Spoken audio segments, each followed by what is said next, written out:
Bom, boa noite, pessoal. Hoje é um dia especial porque hoje é o primeiro DaniCast em português, em verdade brasileiro.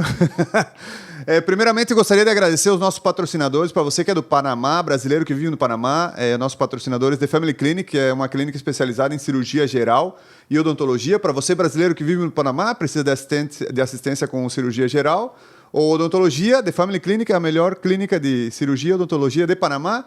E também CESFEM, clínica especializada, você mulher brasileira ou mulher de qualquer país que vive aqui no Panamá, clínica especializada em atenção à mulher, de ginecologia, dos doutores Kerima de la Ossa e Christian Chung, e a clínica de cirurgia da doutora Patrícia Wong e Jessica Wong. Então, voltando aqui, hoje como... Está até diferente eu falando em português aqui. Estou tão acostumado a falar em espanhol e, bom, hoje tem uma convidada especial brasileira, diretora de uma das maiores empresas de navegação do mundo. Ela é diretora da parte da América do Sul, Costa Leste. E gostaria de agradecer pelo seu tempo. Ana Kohler, bem-vinda ao DaniCast. Muito obrigada pelo seu tempo, muito obrigada por aceitar o convite. Muito obrigada por me convidar. Esse nosso... Muito feliz com a oportunidade de estar aqui com vocês hoje. E aí, gostaria de saber um pouquinho mais da tua história, como a gente estava conversando antes aqui. Você é de São Paulo? Sim. Nascida e crescida em São Paulo? Nasci e cresci em São Paulo, capital. Trabalha em uma empresa de navegação... E São Paulo não tem porto. Como foi, antes do amor pela navegação e trabalhar em navegação, como foi tua época em São Paulo como jovem? Eu sei que você é descendente de alemã, Isso. Correto? Vamos lá, acho que para eu me apresentar um pouquinho, né? Então, sou a Ana Kohler, nascida e crescida em São Paulo. Eu tenho descendência alemã, então estudei num colégio alemão. E o colégio alemão, no final do ensino médio, ele abria a oportunidade de você fazer um curso técnico. Na época, esse curso técnico, uma das opções era na parte de logística, e uma das empresas afiliadas era a Hamburg Süd, porque esse era um curso técnico em alemão, que vale para o Brasil e para a Alemanha. Eu me interessei, decidi concorrer à vaga, acabei sendo selecionada para uma posição dentro da Hamburg, e foi aí que começou a minha carreira, né? Eu tinha 17 anos na época, entrei no mundo do shipping e me encantei. E estou lá desde então, vai fazer 20 anos. 20 anos quase de experiência na área de navegação. E, então, aí, nesse momento, você tinha outras opções de empresas alemãs, no caso. Saía da escola alemã com 16, 17 anos já para fazer como um trainee, mais ou menos? Era um curso técnico em que parte do tempo você trabalhava, parte do tempo você estudava. Tinham outras opções de empresa na época, então tinham também empresas bastante conhecidas como Kuehne+Nagel, DHL, Schenker, uma Mercedes. De logística, né? Logística e Mercedes, claro, Mercedes de Bayer, haviam outras de outros segmentos, mas eu queria fazer algo que fosse voltado para a logística, então fui concorrer para as posições empresas dentro do ramo de logística. Logística, mas não especificamente navegação. Não especificamente navegação. Então, eu fui concorrer, por exemplo, para uma posição na KN, enfim, participei em processo seletivo na DHL, fui selecionada para Hamburg Süd e comecei a me encantar com shipping. E aí, então, estudava e trabalhava? Estudava e trabalhava. E era como meio período Não, era o dia inteiro. Dia então, inteiro? Você tinha o dia inteiro de aulas. Então, era 60% do tempo na empresa, 40% do tempo tendo aulas. Ou era o dia inteiro na empresa, ou era o dia inteiro estudando. E à noite eu fazia faculdade. E, ok, antes disso, também tem o tema do idioma. Sim. Você aprendeu a falar alemão, claro. Na escola, mas na escola ou já de família? Não, eu entrei na escola entrei no Humboldt, na época eu tinha 7 anos, não falava uma palavra de alemão. Nada. Nada. Alemão é difícil. Life is too short to learn German, né? Mas ainda assim, era o objetivo do meu pai que eu falasse alemão, então eu entrei na escola novinha, né? Na primeira série do primário na época e comecei a aprender. E aí, realmente, o alemão é bem complicado, claro. Mas depois de muitos anos... O Humboldt, você tem bastante vivência com pessoas que são nativas, né? Então, tem muita família de expatriados que vivem no Brasil, né? Então, que claro. São nativos em alemão. Então, isso ajuda e fica um pouco mais fácil. E aí, depois de quase 12 anos estudando, eu comecei a Aí comunicar. já comunicando em alemão. Comunicava bem. O Humboldt seria no ensino médio ou depois? O Humboldt, na verdade, é o nome da escola, né? Ah, então, a escola okay. é o Humboldt. E aí, depois, o curso técnico, que chama Berufsschule, é o IFPA, né? Que é um instituto profissionalizante, que daí você tem essa opção de um curso técnico válido para o Brasil e para a Alemanha. Então, aí dentro do curso técnico, que também é dentro do colégio, né? Mas depois você tem que ter a formação do ensino médio. Claro. Aí você tem as opções de algumas áreas para estudar, que foi quando eu optei por o que chama-se Spedition em alemão, que é a parte mais de logística. E aí, nesse momento na escola, foi aí que surgiu a oportunidade de ir à Alemanha fazer um intercâmbio? Aí eu fui, antes disso, meu primeiro contato com a Alemanha foi no colegial, no segundo colegial. Acho que essa é uma história legal, né?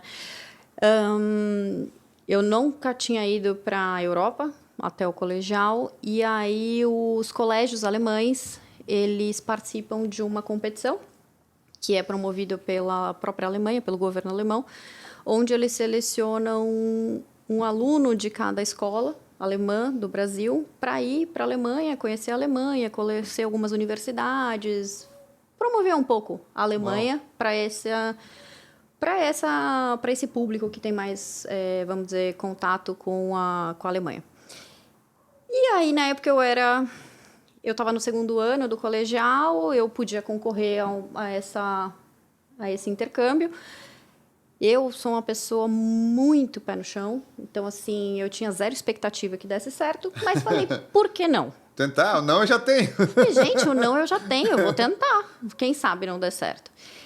E eu lembro que tinha gente muito ansiosa, muito preocupada, e eu estava relativamente tranquila, porque eu estava com aquela condição de que eu não tenho nada para perder, né? Claro. Quem sabe dá certo.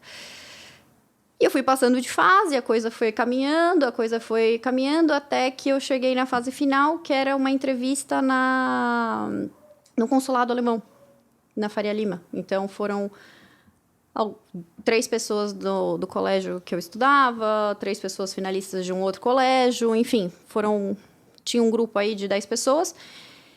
Você entrava numa sala onde tinham 3 pessoas do consulado e eles podiam te fazer perguntas abertas sobre um tema que você não podia pré-selecionar.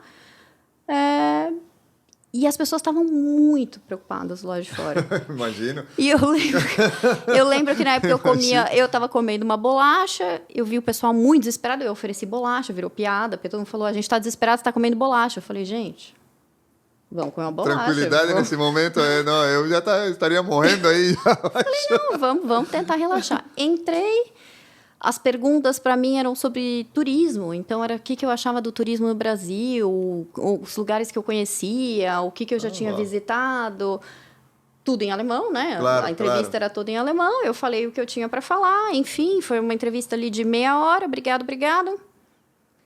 E era uma chamada oral, né? Porque entrava um, saía outro, entrava um, acabou todos os candidatos, eles chamavam todo mundo na sala e falaram... Bom, a gente queria anunciar, a vencedora foi a Ana Koller. Eu? E não esperava, né? Mas aí foi quando eu tive a primeira oportunidade de ir para a Alemanha. Aí eu fiquei um período na Alemanha, onde... Nossa, eu falei, realmente, me encantei, gostei muito. E aí foi quando eu voltei e falei, não, quero continuar... Claro. Investindo no fato de eu ter aprendido esse idioma e, quem sabe, o que mais eu consigo, né, abrir portas com esse conhecimento que eu consegui adquirir. Eu creio que o idioma alemão fora da Alemanha de brasileiro, outros, é muito, muito difícil ver uma pessoa que não seja alemã falando alemão.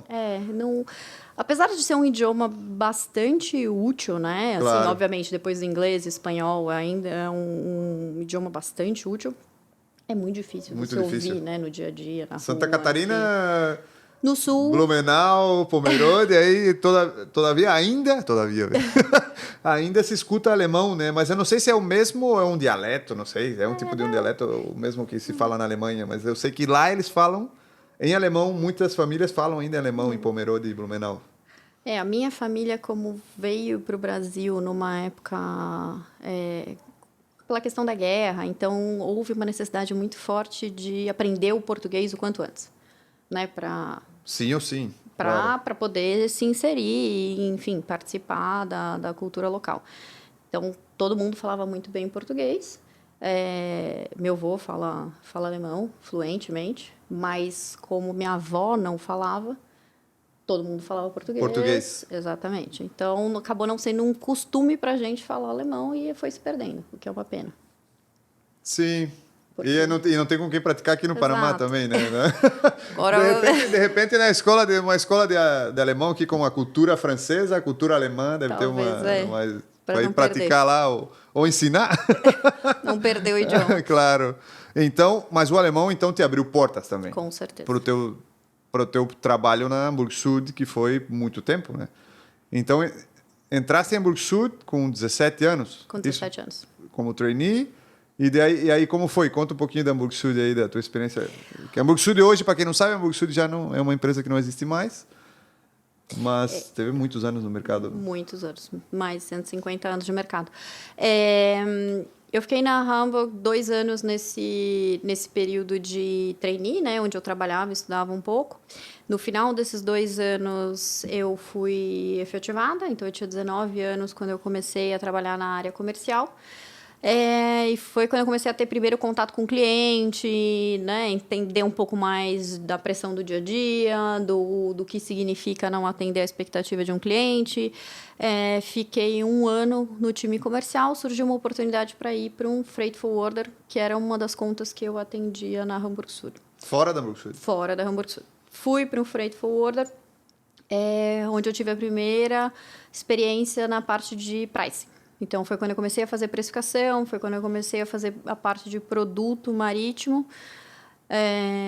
Foi quando eu tive uma gestora excelente. Foi minha primeira gestora mulher na época e, assim, foi uma experiência excelente. Aí eu tive a oportunidade de ir para um segundo cliente, que foi um segundo freight forwarder, que também eu atendia na Hamburg Süd, ou seja... Tudo conectado. As coisas, né? Claro, se conectam. As coisas se conectam. Networking. Exato. Mas eu sempre mantive o contato com a Hamburg Süd, com os amigos, com os colegas, enfim. Eu tive, né, a oportunidade de trabalhar com muitas pessoas que me ensinaram muito e que, obviamente, eu sou muito grata e que eu mantive um bom relacionamento. Em 2 anos fora da empresa, surgiu a oportunidade de voltar a concorrer para uma vaga na parte de produto da Hamburg Süd. E aí eu acabei sendo selecionada para a posição e voltei para a empresa em 2010. Foi quando eu voltei para a Hamburg. E jovem ainda? Super 2010, jovem. Você foi como um ano e já... Isso, eu tinha na época 21, 22 anos. Já com baita experiência. Já. Eu tinha 22, é isso. E aí voltou em que posição mesmo? Aí eu era analista de produto. Passado 2 anos eu fui para coordenação, foi minha primeira experiência na parte de gestão de pessoas. Como líder? Eu tinha 24 anos na época. Super jovem também, para liderar. Tinha uma equipe grande já, irmão? Tinha uma equipe Não, a equipe não era tão grande, a equipe tinha 5 pessoas, mas todos eram mais velhos que eu. Então é um challenge diferente também, né? Imagino. Foi muito interessante no sentido de... Existe a liderança na teoria, existe a liderança na prática. Claro. Né? Existe o que a gente estuda para tentar se preparar, existe a gente lidar com o dia a dia, né, conforme a coisa acontece. E aí foi outra paixão, que foi a parte de gestão de pessoas. Porque, para mim, é isso que faz brilhar os olhos, é você conseguir... de alguma forma, influenciar as pessoas, ajudar no desenvolvimento das pessoas, ajudar as pessoas a crescerem profissionalmente. Uma coisa que eu falo muito e que eu acredito bastante é que daqui 20 anos ninguém vai lembrar seu cargo. Mas as pessoas que você ajudou a crescer vão lembrar de você. Então, para mim, passou a ser um dos fatores assim, que mais me motivaram dentro da carreira a continuar galgando e tentando posições de liderança para continuar, né, tentando influenciar positivamente. Então, comecei a gestão, eu tinha 24 anos e desde então, né, eu tenho essa questão com tentar manter, né, essa parte de gestão de pessoas, enfim, de ter um contato bastante forte com a equipe.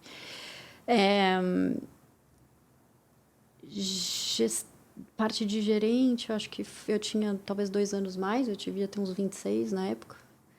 Foi E aí, pouco esse a então, pouco. 24 seria como coordenador? Era um coordenador na época. E aí depois manager, gerente, já 26. com equipe já maior, imagino. Com 26 E anos. qual era a posição nesse momento? Com 26 era gerente de produto. Então, aí era responsável por trade, por um trade específico, por uma parte específica, alguns serviços específicos, um portfólio de serviços, tanto na parte de precificação quanto na parte de gestão de capacidade. Isso seria América do Sul ou Brasil? Isso era o que saía da América do Sul para... O período foi para a Europa. Porque Hamburgo Sul era... América do Sul, na América, era bem forte, né? Muito forte. Muito forte, né? O foco principal da Hamburgo Sul era o que a gente chama de Norte-Sul, né? Então, eram os trades que saíam da América do Sul, tanto para a Europa quanto para a América do Norte. Enfim, era o carro-chefe. O forte. Eu esqueci de perguntar, eu sei que tu estudou administração com ênfase em comércio exterior. Sim. Como foi esse momento estudar e trabalhar? Porque tinha que trabalhar bastante e ainda ir para a faculdade. Isso os brasileiros, acho que a maioria é assim, né? Trabalhar e estudar. E pesado e depois ir para a faculdade ainda à noite e tal.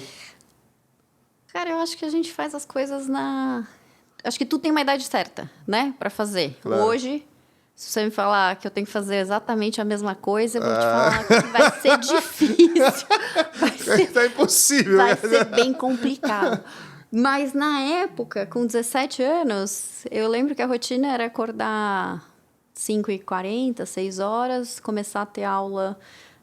na época que eu não estava no escritório, eu começava a ter aula às 7h10 da manhã. Eu tinha aula até às 5h30 da tarde.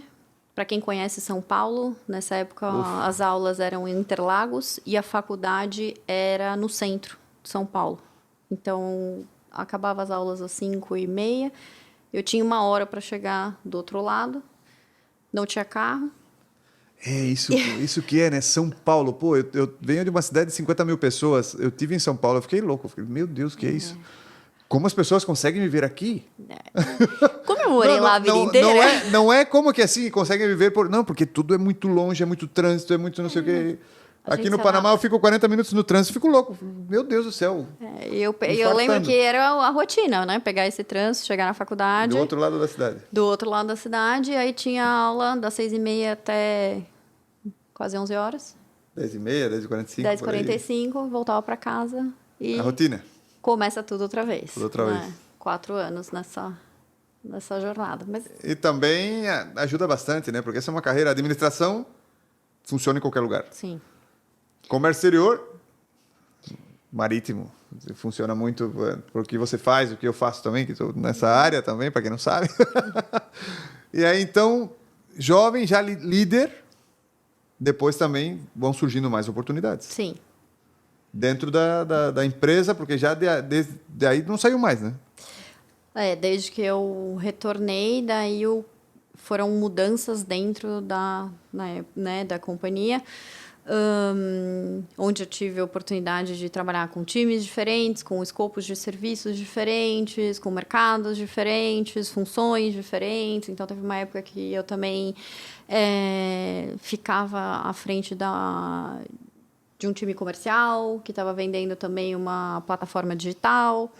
Então, acho que tudo isso foi ajudando a entender melhor o contexto geral do mercado, né? O que acontecia, qual era a dinâmica da empresa, como o mercado se posicionava. E tudo isso foi me ajudando a entender um pouco mais qual era a dinâmica e como aquilo se comportava dentro do shipping. E eu creio que eu já perguntei antes para uma entrevistada que teve aqui, mas como é uma mulher liderar na área de navegação? Porque a navegação é como muito masculino. Uhum. Eu acho que já nos dias de hoje já está mudando, já está muitas mulheres liderando, já é a maioria. Aqui no Panamá mesmo, a maioria é mulheres, verdade? Bastante. E assim, jovem e mulher liderando uma empresa de navegação. Olha, quando eu comecei há 20 anos atrás, as mulheres eram minoria, com certeza. Claro. É um fato, né? Então, hoje eu já vejo que tem muito mais mulheres no shipping, né, em diversas posições. Mas, para mim, eu sou uma pessoa bastante transparente, então eu não era um ponto que me... Nunca teve nada de preconceito, de nada Eu também, nunca né? senti nenhum tipo de preconceito, eu nunca senti nenhum tipo de falta de oportunidade por ser mulher. Quando eu não concordava, eu colocava o meu ponto. Obviamente, a gente faz isso de maneira respeitosa, mas eu acho que a gente está no século XXI, né, gente? Não, já... Não tem mais como... Já se vê também a bordo, muitas mulheres como tripulantes, como crew members. Nos navios da Hamburg Süd, na época que eu atendi a Hamburg Süd em Itapuá, Não tinha.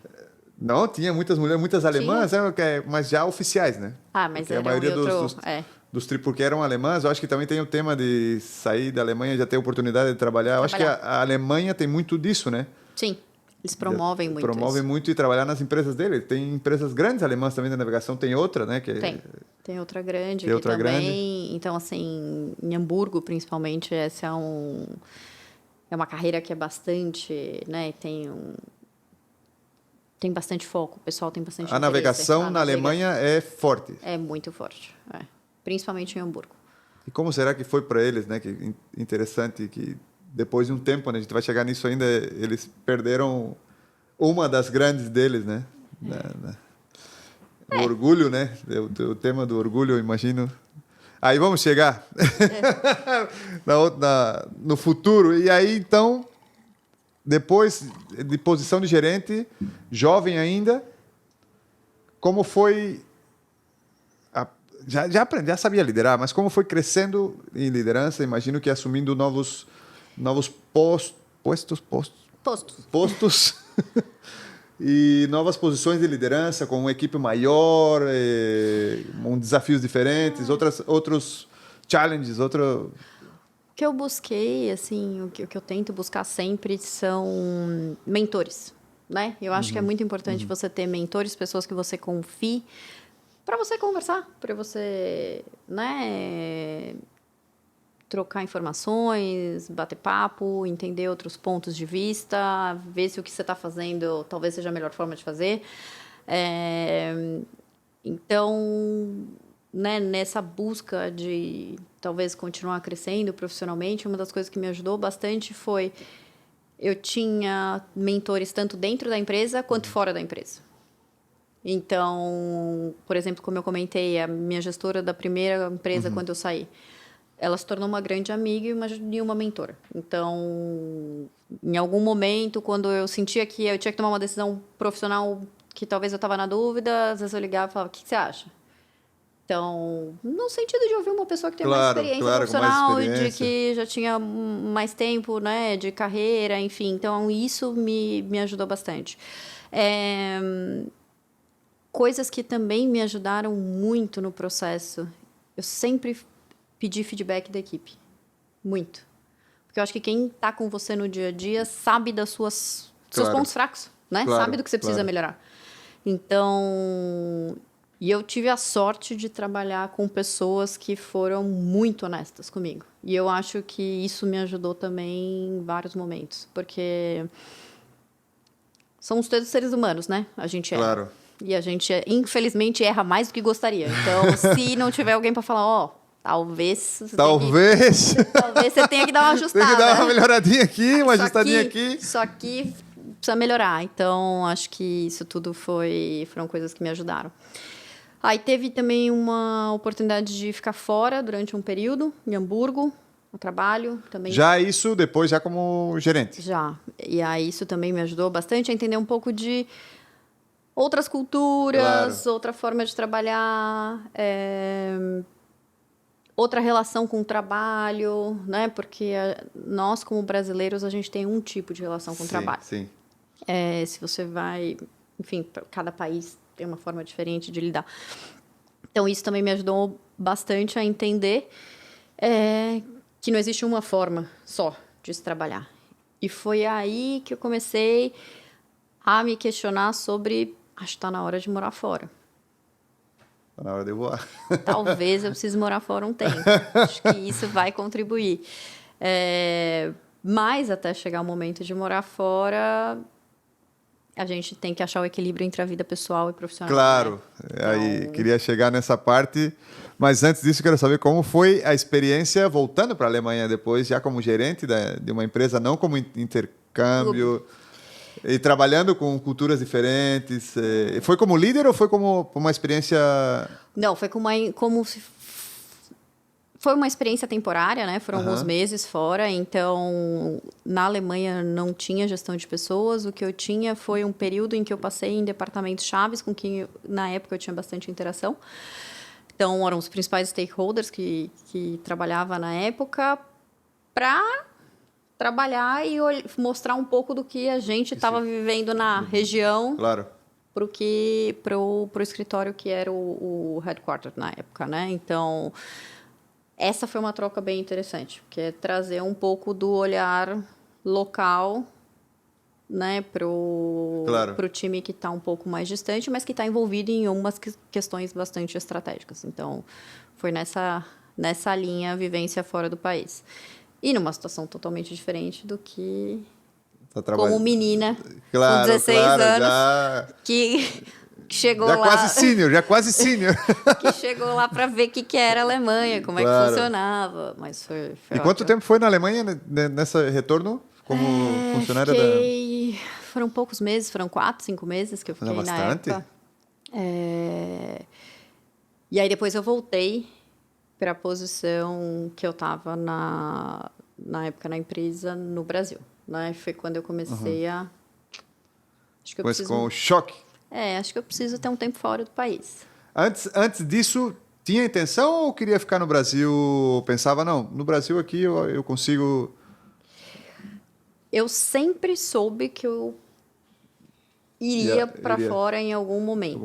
Mas eu nunca tive a urgência...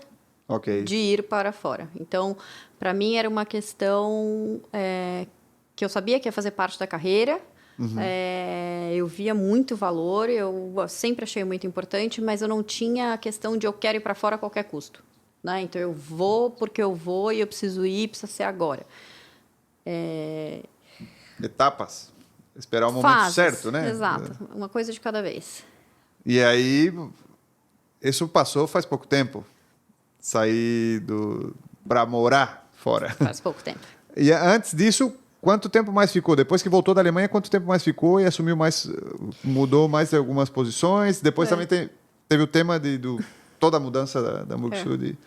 Eu voltei em 2000, teve bastante tempo na realidade, porque eu tive a experiência fora em 2016. Aí eu voltei pro Brasil, fiquei no Brasil mais um tempo. Nesse ínterim, eu casei em 2018. Na sequência, eu mudei novamente de posição, onde eu assumi outros trades, fiquei nessa área de produto, mas com outro escopo. Depois eu fiquei grávida, tive minha filha. Então, também, de novo, o balanço. O balanço, como é liderar e a filha pequena. Claro, fica um tempo fora, mas... eu fiquei... De licença maternidade, mas isso é meses, já depois... Fiquei 4 meses fora. E voltei a trabalhar logo na sequência. Eu tive um gestor na época da licença e da gestação toda, que foi excelente. É uma pessoa que... eu tenho muito carinho e muita admiração, porque ele foi um gestor sensacional. Então, assim, foi super tranquilo para mim, mas quando eu voltei, você tem um bebê muito pequeno. Sim, claro. E, ao mesmo tempo, você tem muita responsabilidade. Muitas responsabilidades em casa e no trabalho. Muita coisa está acontecendo simultaneamente. E eu lembro que eu só me dei conta talvez do quão desafiador ia ser. Num dia que eu estava num call, a minha filha estava chorando e era hora de amamentar. E eu falei, meu Deus, como é que a gente faz? Eu pedi licença, fechei a câmera e continuei fazendo call, amamentando minha filha. Daí eu falei, bom, acho que agora eu entendi o que é equilibrar os pratinhos, né? Então, você pede licença no call, continua fazendo, né, o que dá para fazer, enfim. E aí eu lembro que passada uma semana eu tive que ligar para uma pessoa que estava em outro país, num horário totalmente fora, e pedir desculpa. Desculpa, tá te ligando nesse horário. E a pessoa falou, Ana, você estava fazendo call amamentando. O mínimo que eu posso fazer é conseguir te atender fora do horário. Então, assim, aí você começa a ver que a empatia as pessoas entendem. Então, assim... Claro, claro. Quando a gente, né, começa a entender o próximo, acho que a coisa fica muito mais simples. Daí tiveram mudanças internas, né, onde eu fui mudando também de novo de posição, mas 2 vezes, assumindo times um pouco maiores do que tinha anteriormente, até que chegou a hora de falar, acho que é o momento de tentar uma posição fora. E aí mudei para o Panamá agora em janeiro. Então faz 7 meses. Tá fresh aqui no Panamá. Faz 7 meses que cheguei aqui no Panamá. E equilibrar a vida, trabalho, a filha pequena, uma mudança internacional. Isso é uma loucura, um câmbio, uma mudança muito grande. Tudo assim, porque tua filha tem 4 anos, 3 anos. A gente veio, minha filha tinha 3 anos e meio. Completou 4 anos aqui. Completou 4 anos aqui. Olha, sendo bem honesta, eu acho que quando eu comecei a pensar na vaga, me apliquei para a posição, eu não tinha noção do tamanho da mudança que isso ia representar no todo. Obviamente que eu sabia da mudança profissional. Mas a mudança como um todo, eu acho que você vai realizando conforme as coisas vão acontecendo. E eu tenho uma amiga, muito amiga de infância, que o dia que eu falei para ela, olha, tá acontecendo, eu vou me mudar, eu lembro que a frase foi, você é doida. Aí eu falei, essa é a hora que você dá parabéns, não que você, fala que você deseja boa sorte, não que você fala, você é doida. Mas aí quando você chega em outro país, com um filho pequeno, muitas caixas, aí você fala, talvez tenha um pouco de loucura no meio do caminho. Mas a verdade é que a gente vai se ajustando. As coisas vão se encaixando, a rotina vai começando a caminhar. E o Panamá é um país espetacular. Maravilhoso. Panamá é latino, e aí tem um monte de brasileiro também, né? Tem muito brasileiro, as pessoas são extremamente receptivas, tem muito expatriado, então todo mundo, em algum momento, passou pelo que você está passando, então as pessoas te ajudam. Todos se ajudam, todos... onde eu faço isso? Ali. Onde eu consigo... Aqui. Tudo, então, tudo. Tudo tem. Tudo tem. Então, acho que isso faz a coisa ser muito mais simples, né? Sim. Sim, aqui é muito friendly, o pessoal aqui é muito amigável e no escritório nem se fala. Eu sei que tu tinha uma posição lá. Sim. E foi um ascenso, uma promoção. Uma promoção. Sim. Muito mais responsabilidade também. Muito mais responsabilidade também. Lá você cuidava da América do Sul já? Mas era parte de produto, então era um time menor. Então, e num cargo de gestão, de gerente. Seria sênior. Gerente? Porque Sênior. lá não tem o tema de o head. Era o head, mas era um head num cargo de gerente, né? E aí foi uma promoção para um cargo de diretoria, com uma equipe maior, num outro, assim, acho que para mim a grande mudança foi, eu fiz produto, precificação, muitos anos. Uhum. E num dado momento da carreira eu falei, eu preciso fazer coisas diferentes. Porque eu adoro shipping, eu adoro o que eu faço, sou muito feliz no que eu faço. Mas eu preciso aprender a me adaptar. Eu preciso aprender a fazer coisas diferentes. Eu preciso ir para operações foi justamente aprender a fazer coisas diferentes. Foi justamente me adaptar a uma nova rotina, me adaptar a uma nova dinâmica de trabalho. Mas conseguindo agregar o fato de que, ok, já tinha experiência na área, no que acontecia naquele mercado especificamente, óbvio, isso tudo me ajudou. Claro, a América já conhecia o mercado. Mas a rotina de trabalho Operações é totalmente diferente. Totalmente diferente. E como o mundo de operações está te tratando e como está curtindo operações? E agora é diretora, era Big Boss. Nossa, eu fui muito, muito bem recebida. Assim, eu sou muito grata à forma com que eu fui recebida. As pessoas foram extremamente receptivas. Todo mundo me ajudou. Eu fui bastante transparente também em falar, pessoal, ó, vocês entendem mais de operações do que eu. Não tô aqui para ensinar o padre a rezar missa nenhuma. Pelo contrário, vamos trocar e vamos se ajudar. E acho que isso foram coisas que me ajudaram muito na adaptação, né?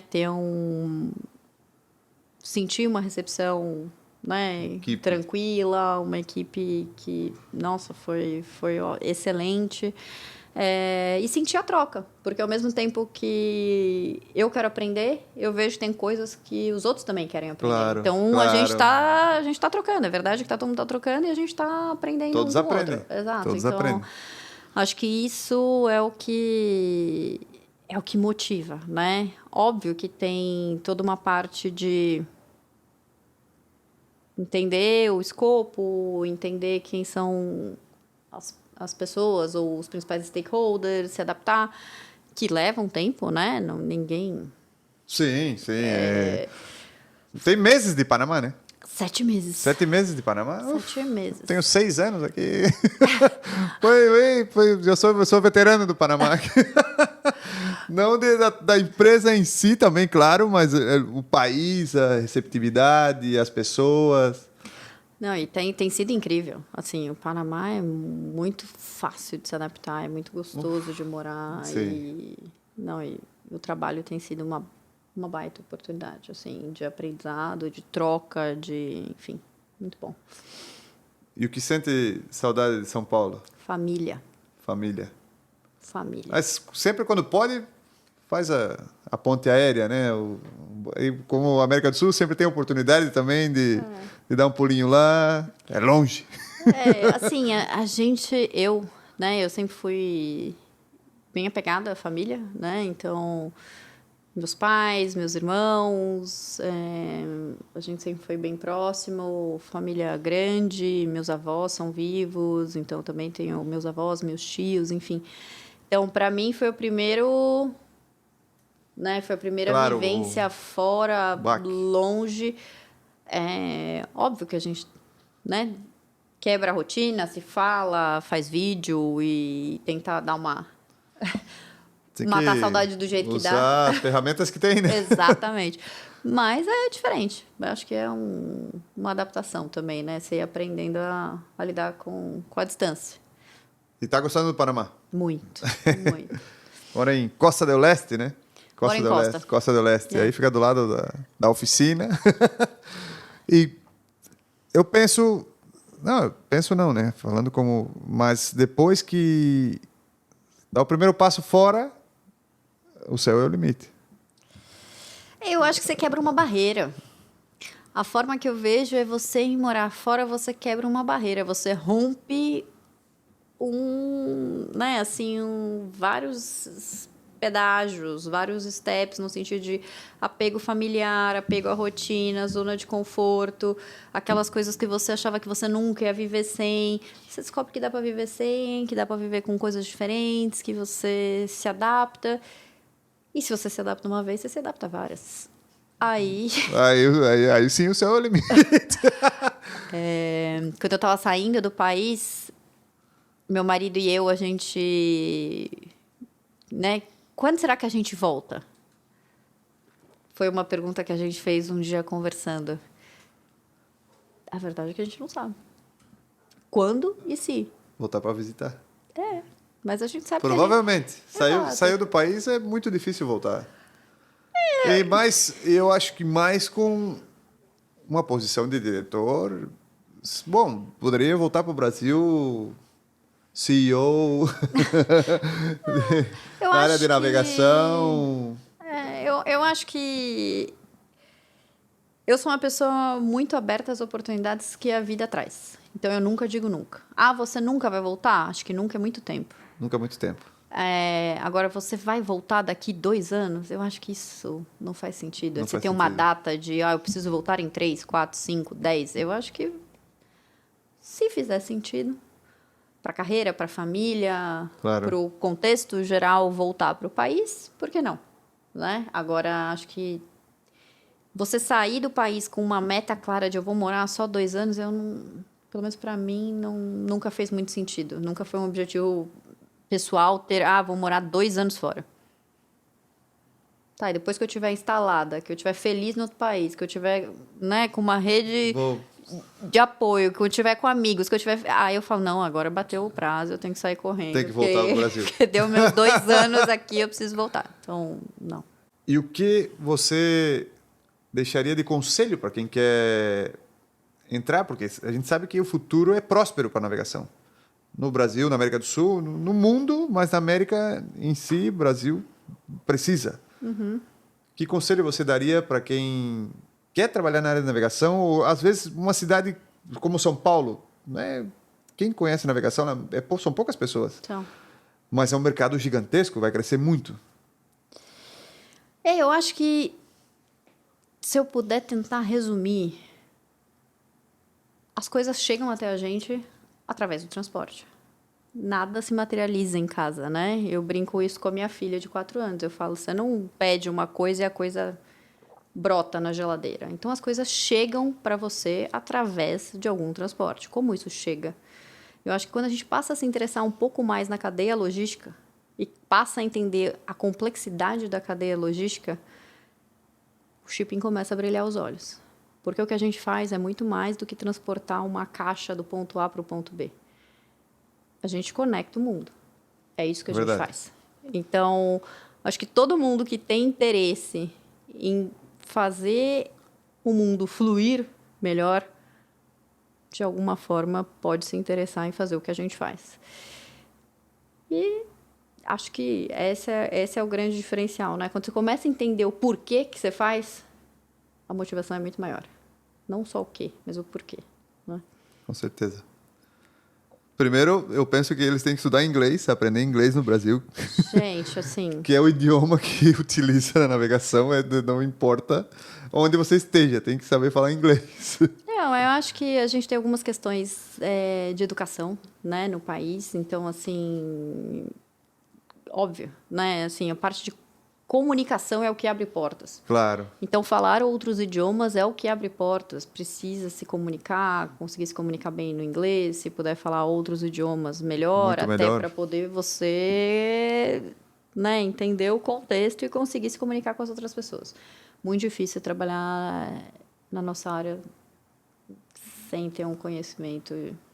Sim, é bem complicado, eu penso. Até tem, mas se tu trabalha em um porto especificamente, não tem que se comunicar com os tripulantes. Ou só se comunica assim, my friend, tipo... Questões... assim, my Patrício. Coisas muito mais específicas, né? Mas na área de navegação mesmo, trabalhando em uma multinacional, não tem nem como entrar, né? Não tem nem como entrar. Eu acho que você perde oportunidades. Perde oportunidades. Acho que você perde oportunidades sem investir nisso. Isso é verdade.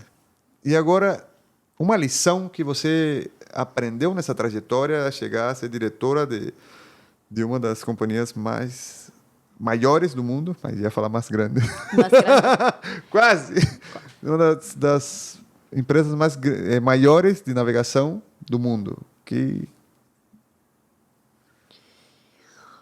Olha, sendo super honesta, eu acho que é resiliência.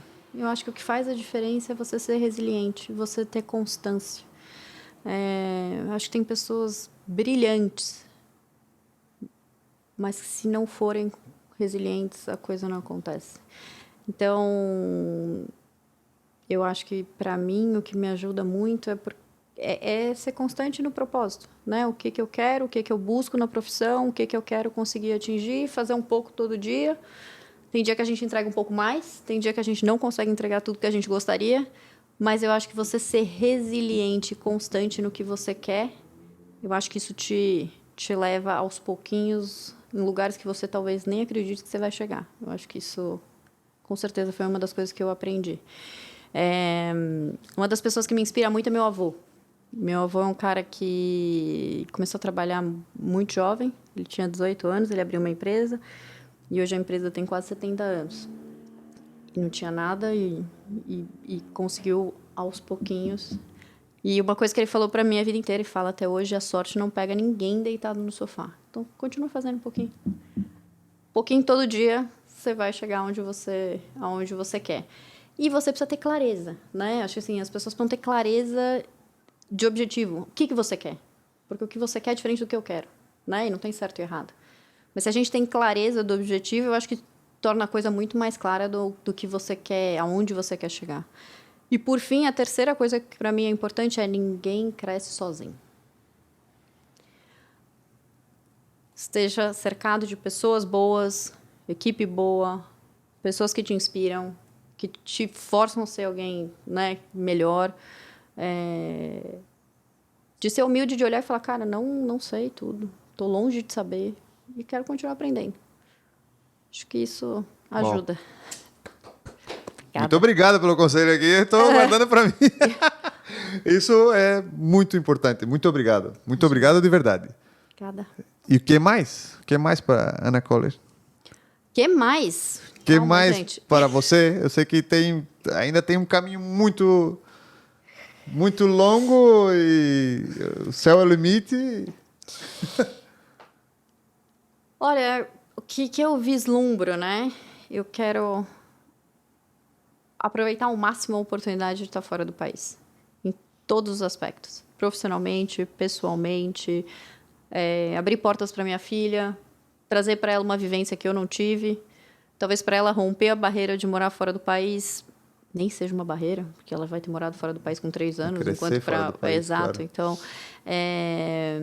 hoje eu estou bastante focada em usufruir o máximo da oportunidade de estar fora. Então, expandir o networking, conhecer pessoas diferentes, me conectar com gente, né, diferente que antes eu não conhecia, aprender mais, aprender e aprender.